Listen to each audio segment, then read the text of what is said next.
Hi,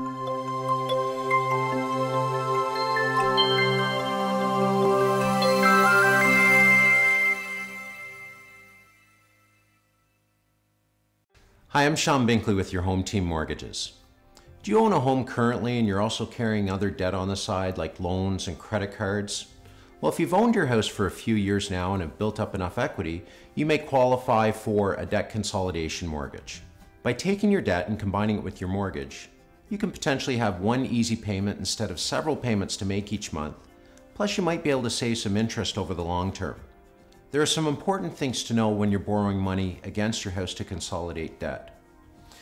Most lenders will not allow you to borrow up to 100% of the value of your house. It's just too risky for them to do that. So a lot of people think, well, my house is worth $250,000, I owe $200,000 on it, I can combine $50,000 in debt with that in a new mortgage.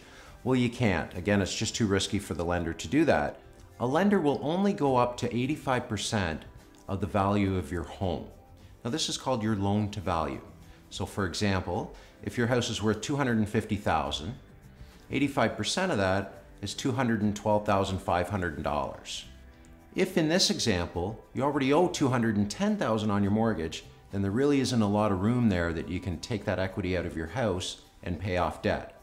However, if you owed, say, $150,000, then there's a little over $60,000 in equity there available that potentially can qualify for a new mortgage.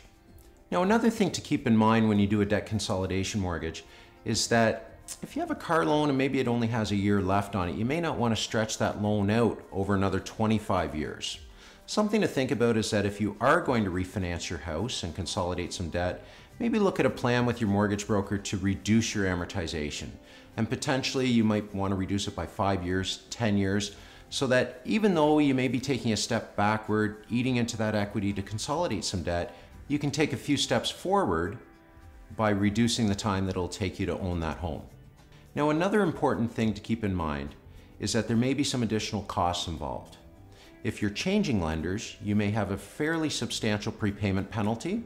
Now, it may make sense for you to pay this penalty and wrap it into the new mortgage if you're going to save interest in the long run. You may also be faced with some mortgage insurance fees through CMHC insurance, and also some legal fees as well. Increasing your mortgage to pay out debt may be a solution for a lot of people, but not everyone. Make sure you know your options.